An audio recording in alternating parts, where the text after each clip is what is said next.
Welcome back to my channel.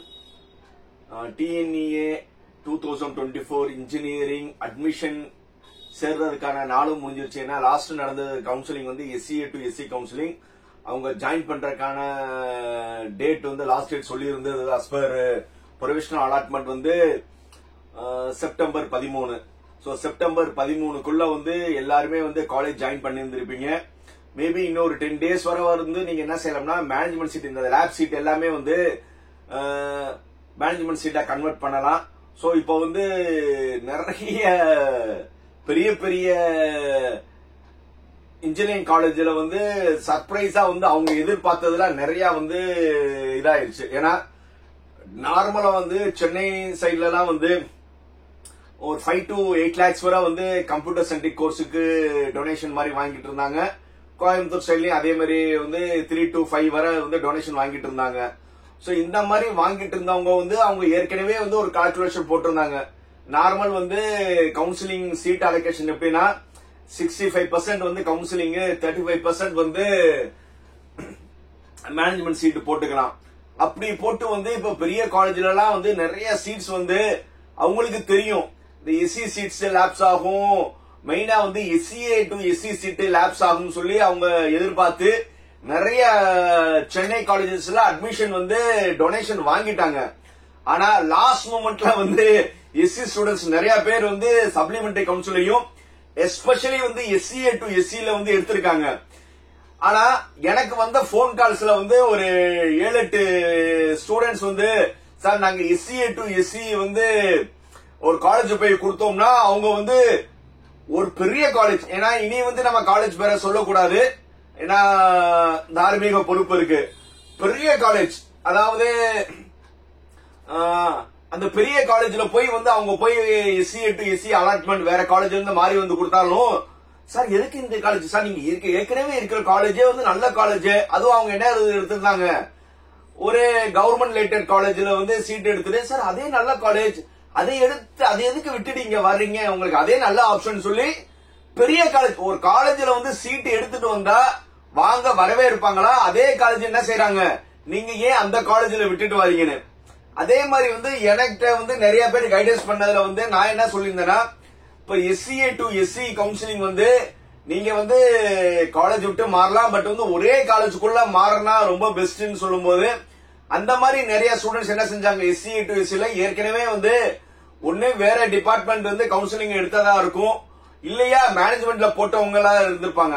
அப்படி போட்டவங்களாம் வந்து SCA to SC ல கவுன்சிலிங் எடுத்துட்டு போன பிறகு ஈவன் சப்ளிமெண்டரியில எடுத்துட்டு போன பிறகுலாம் வந்து நிறைய காலேஜ் வந்து அதெல்லாம் இல்லங்க உங்களை வந்து நாங்க இதை மாத்த முடியாது, ஒன்ஸ் வந்து நீங்க பேசுனது அவ்வளவுதான், இதுக்கப்புறம் நாங்க மாற முடியாது. அதாவது பெரிய காலேஜஸ் அந்த மாதிரி காலேஜஸே வந்து அவங்களுக்கு ஒரே வடவரப்புன்னு சொல்லுவாங்கல்ல, ஏன்னா அவங்க வந்து SCA to SC ல யாரும் வரமாட்டாங்க, நம்மளோட சீட் வந்து வேக்கண்டா தான் இருக்கு, அந்த சீட் வந்து நாங்க வந்து 5 லட்சம் 10 லட்சத்துக்கு வித்துருவோம் சொல்லி இருக்கும்போது இந்த மாதிரி வந்து நிறைய பேர் என்ன செஞ்சாங்க மெயினா கம்ப்யூட்டர் சென்ட்ரிக் கோர்சஸ்க்குலாம் வந்து SCA to SC சீட் எடுத்துட்டு போனவன நிறைய பேர் வந்து இல்ல நீங்க வந்து நீங்க கவுன்சிலிங் மாறினாலும் உங்களுக்கு அதே தான் ஃபீஸ் கொடுக்கணும்னு அப்படின்னு சொல்றாங்க. இத வந்து பெரிய பெரிய காலேஜ் ரெப்ரசன்டேட்டிவ் பாத்துட்டு இருப்பாங்க, அதே மாதிரி டோட் மெம்பர்ஸும் பாத்துட்டு இருப்பீங்க. பாத்துட்டு இருக்கிறவங்க வந்து அந்த காலேஜுக்கு ஒரே ஒரு இன்ஸ்ட்ரக்ஷன் என்னன்னா SCA to SC allotment order போய் கொடுத்திருக்காங்க. ஆனா இருந்தாலும் வந்து அவங்க தெனாவட்டா வந்து இல்லங்க நீங்க மேனேஜ்மெண்ட் நாங்க இதான் கன்சிடர் பண்ண மாட்டோம், ஏன்னா SCA to SC அலாட்மெண்ட் எடுத்து அவங்க போய் கொடுத்திருக்காங்க. காலேஜ்ல வந்து என்ன செய்யணும் அட்மிஷன் போர்ட்டல்ல வந்து அட்மிட்டட் சொல்லி SCA to SC ல இருக்கணும். அப்படி வந்து SCA to SC அண்ட் சப்ளிமெண்டரில எல்லாம் வந்து அட்மிட்டட் போடலன்னா டோட் வந்து என்ன செய்யலாம் அந்த மாதிரி காலேஜஸ் மேல கண்டிப்பா வந்து ஆக்ஷன் எடுக்கணும். ஏன்னா நீங்க தான் வந்து டோட் தான் வந்து நீங்க வந்து என்ன செய்யறீங்க சப்ளிமெண்டரின்னு ஒரு கவுன்சிலிங் இருக்கு, காலேஜ் மாறிக்கோங்க ஆப்ஷன் நீங்க தான் கொடுக்கறீங்க, நீங்க தான் வந்து SCA to SC ஒரு ஆப்ஷன் இருக்கு நீங்க காலேஜ் மாறிக்கலாம் நீங்க தான் கொடுக்கறீங்க. அப்படி கொடுத்து வந்து நிறைய ஸ்டூடெண்ட்ஸ் வந்து காலேஜ் வேற காலேஜ் மாறினாலும் மாறி இருக்காங்க, அதே மாதிரி இன்டர் காலேஜ்குள்ள வந்து பிரான்ச் மாறி இருக்காங்க. ஒரு சிலவங்க வந்து மேனேஜ்மெண்ட்ல எடுத்தவங்க அதே இது வந்து கவுன்சிலிங்லயே மாத்திருக்காங்க. அப்படி இருக்கும்போது அந்த காலேஜஸ் எல்லாம் கண்டிப்பா என்ன செய்யணும் ரூல்ஸ் ஒபே பண்ணணும். ஏன்னா ஒரு மேனேஜ்மெண்ட்ல ஒரு ஃபீஸ் வந்து 2.5 லட்சம். ஒரு எக்ஸாம்பிளுக்கு சொல்றேன், ஒரு கம்ப்யூட்டர் சென்டர் கோர்ஸ் வந்து சென்னை ரிலேட்டட் காலேஜஸ்ல வந்து ஒரு 2 lakhs வருதுன்னு வச்சுக்கோங்க. அதே இது வந்து கவுன்சிலிங் வந்தா மினிமம் ஒரு 50 to 60,000 குறையும்ல. அத வந்து அந்த காலேஜஸ் என்ன செய்யணும், ஃபீஸ் ஸ்ட்ரக்சர் கண்டிப்பா மாத்தணும். ஆனா வந்து இன்னைக்கு எனக்கு 2-3 ஸ்டூடெண்ட்ஸ் போன் பண்ணி, உங்க யாருங்க SCA to SC எடுக்க சொன்னாங்க, எங்களை சொல்லிட்டு எடுக்க வேணாமா, அதெல்லாம் வந்து உங்களுக்கு எதுவுமே ஃபீஸ் எல்லாம் மாத்த மாட்டோம்லாம் சொல்லியிருக்காங்க. ஆனா வந்து கண்டிப்பா வந்து டவுட் தெரியும். ஏன்னா வந்து SCA to SC எடுத்துட்டு வந்தவங்களுக்கு நீங்க என்ன செய்யணும், அட்மிஷன் போர்ட்டல இன்னைக்குள்ள நீங்க போட்டிருந்திருக்கணும். அப்படி போடலன்னா don't should take action against all the colleges who are not obeying your orders. ஏன்னா கவுன்சிலிங்ல எடுத்துட்டு வந்தது அதே காலேஜ்ல கொடுத்துட்டாங்க, கொடுத்தத வந்து அவங்க அட்மிட்டட் போடலன்னா you should take the actions. சரி, ரைட். இனி வந்து ஸ்டூடெண்ட்ஸ் நீங்க என்ன செய்யணும்னா, ஆல்மோஸ்ட் வந்து கம்மிங் மண்டேல இருந்து உங்களுக்கு யூசுவல் கிளாஸஸ் ஸ்டார்ட் ஆயிரும். ஒரு சில காலேஜஸ்ல இருந்து ஓரியன்டேஷன் ப்ரோக்ராம் இருக்கும். இது எல்லாமே முடிஞ்ச பிறகு உங்களுக்கு காலேஜ் ஆரம்பிக்குது. நீங்க எப்படி வந்து +2ல வந்து ரொம்ப சின்சியரா படிச்சீங்களோ அதே மாதிரி வந்து நீங்க 13வது நினைச்சுக்கிட்டு வந்து 13, 14, 15, 16 இந்த மாதிரி வந்து ஒரு எப்படி ஸ்கூல்ல வந்து நீங்க சின்சியரா படிச்சு ஒரு நல்ல மார்க் எடுத்தீங்களோ அதே சின்சியரிட்டி வந்து நீங்க வந்து இந்த காலேஜ் லைஃப்லயும் கண்டிப்பா இருக்கணும். நீங்க எல்லாருமே வந்து காலேஜ் லைஃப் என்ஜாய் பண்ணணும்னு நினைக்கிறேன். ஆப்வியஸ்லி இந்த காலேஜ் லைஃபை என்ஜாய் பண்ணுங்க. அதே நேரத்துல வந்து உங்களுடைய ஸ்டடீஸ்ல வந்து எதுவுமே வந்து கோட்டை விட்டுறாதீங்க. ஏன்னா பெரிய பெரிய உங்க பேரண்ட்ஸ் வந்து ஒரு பெரிய கம்பெனில வந்து நீங்க நல்ல வேலை கிடைக்கும் நினைக்கும் போது பெரிய கம்பெனியோட ரூல்ஸ் மூலம் தெரிஞ்சுக்கோங்க. No history of arrear.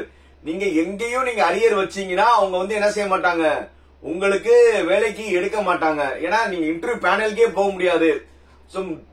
So minimum வந்து அவங்க 75% வந்து எதிர்பார்ப்பாங்க, 8 CGP எதிர்பார்ப்பாங்க. அதனால வந்து நீங்க என்ன மினிமம் 75% மெயின்டைன் பண்ணிக்கிட்டு உங்க காலேஜ் லைஃபை என்ஜாய் பண்ணிக்கிட்டு நல்லா படிப்பீங்கன்னு நம்புறேன். மெயினா வந்து அந்த ஸ்டடிங் மெத்தட் வந்து கொஞ்சம் டிஃபரெண்டா இருக்கும். நீங்க +2 வரை வந்து நீங்க எப்படி பண்ணிருப்பீங்கன்னா லைன் பை லைன் வந்து மக்கப் பண்ணி படிச்சிருந்திருப்பீங்க.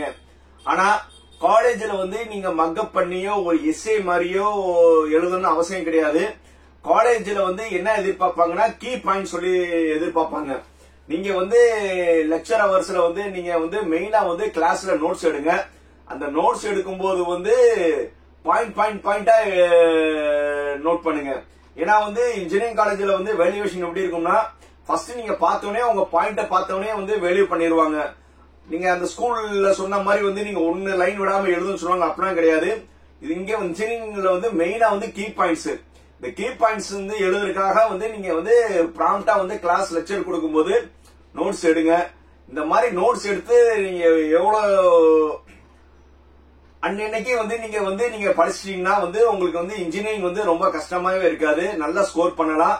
நான் சொன்ன மாதிரி நல்லா ஸ்கோர் பண்ணீங்கன்னா உங்களுக்கு நல்ல கம்பெனில வேலை கிடைக்கும். இனி அடுத்தடுத்த வீடியோல வந்து நீங்க எப்படி வந்து ஷார்ட்கட்டா படிக்கணும், என்னென்ன மாதிரி நீங்க பண்ணணும்னு சொல்லி நிறைய வீடியோஸ் வரும். எல்லாமே பார்த்துக்கிட்டே இருங்க. அதுவரை லைக், கமெண்ட், ஷேர், சப்ஸ்கிரைப். பாய்.